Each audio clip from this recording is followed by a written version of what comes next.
Okay. Good afternoon from South Africa. I'm a researcher at the School of Public Health at the University of the Western Cape, and I will be giving you an overview of the study process and findings for child-directed marketing strategies on breakfast cereal packaging in South Africa. To undertake this study successfully, we had some parameters to consider, like according to the South African Constitution, a child is any person below the age of 18 years. Secondary data from the Nutrition Facts Panel project was used for analysis, and thus we had to limit the study to the front of pack only. Experts in mass media communications were consulted, and literature from other country studies was surveyed to understand the concepts and nuances to code for CDM. These countries include Chile, Mexico, Guatemala, Belgium, Canada, Australia, the US, UK, and New Zealand.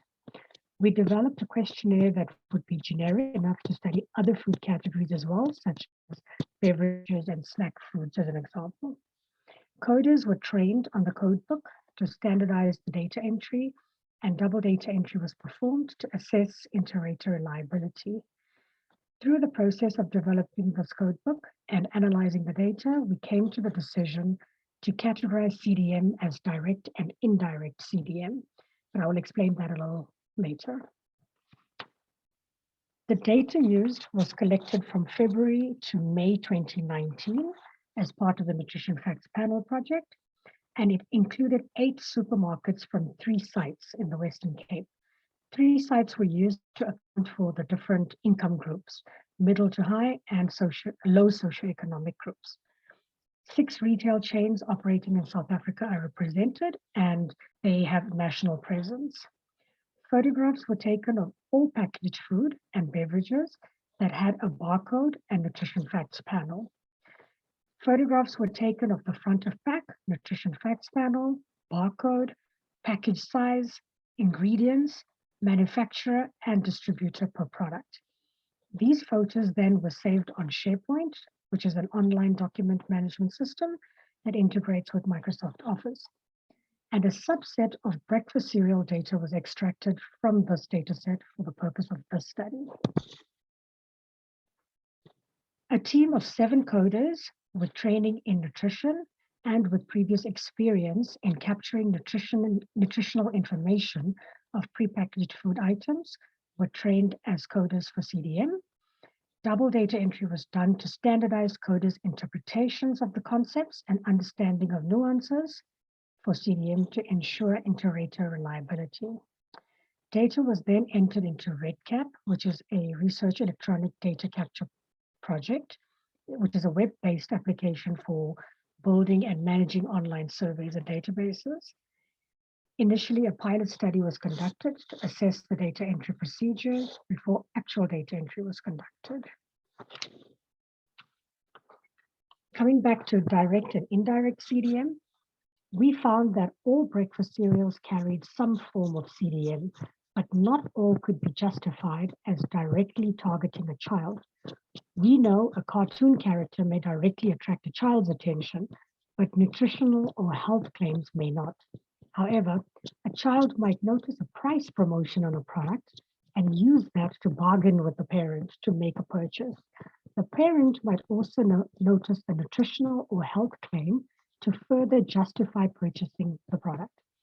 Aspects such as affordability, specific product features, certain illustrations, nutritional and health claims are categorized as indirect child-directed marketing, or CDM, whereby the child is targeted via the parent. So overall, 7 CDM strategies were identified, which then were divided into several categories and subcategories. The strategies were illustrations, which are any pictorial depiction of a product, an ingredient, fruit, vegetable, animal, object, or imaginary creature that may be drawn or photorealistic. Characters are any pictorial depiction of a personified animal, object, or imaginary creature that may be drawn or photorealistic. For example, a fruit with a human face or a cartoon character. Role models, the third category, the third strategy, are youth or non-youth persons that may be licensed or known characters, celebrities, sports athletes, or superheroes. And different appeals are a grouping of school references, toys, family or family situations, sports, social media, cross promotions, and gift references. For example, a depiction of a family having a picnic or offering free toys or collectible stickers in the cereal box. Fantasy refers to anything that gives out of the ordinary fantastical effects, like cereal grains flying, or a character that's swirling in the milk, a rainbow around the package, or any attempt to create wonder and amazement that attract children. Product and consumption appeals refer to a product quality being enhanced or being traditional in terms of its recipe, origin, or cultural affiliation. A product being new or improved, or a suggestion of its affordability. Consumption appeals include images and text cues with an emotional appeal, leading to happiness, pleasure, and enjoyment. Suggestions to consume or overconsume a product. Last but not least, there's the claims category, which includes both the nutritional and health claims.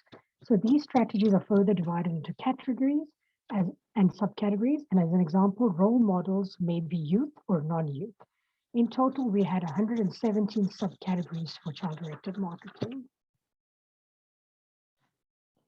Coming to some of the results, the most frequently used CDM strategies were claims, with at 96.7%, relating to nutrition and health claims, followed by illustrations at 95%, and then product and consumption appeals at 75.2%.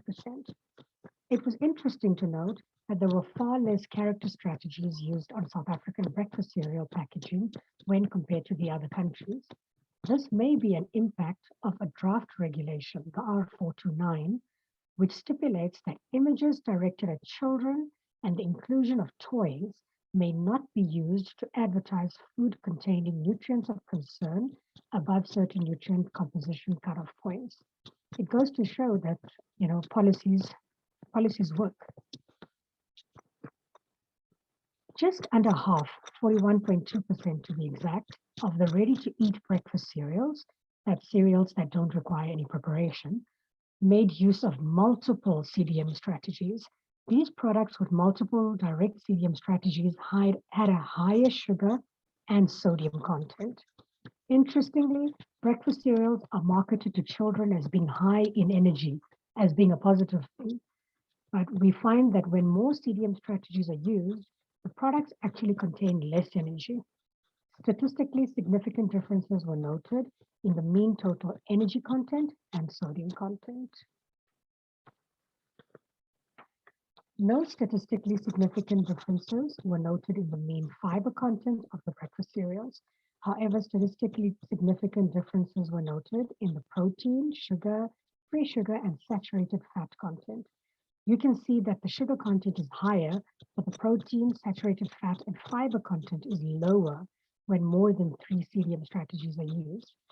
Given these findings that CDM is highly prevalent on the prepackaged breakfast cereals in South Africa, and this may be the case in other food categories as well, it is necessary to regulate the marketing of unhealthy breakfast cereals to children in South Africa. Thank you. And I'd like to acknowledge Bloomberg Philanthropies, together with the University of North Carolina, that funds studies under food insecurity, and the University of the Western Cape. Thank you.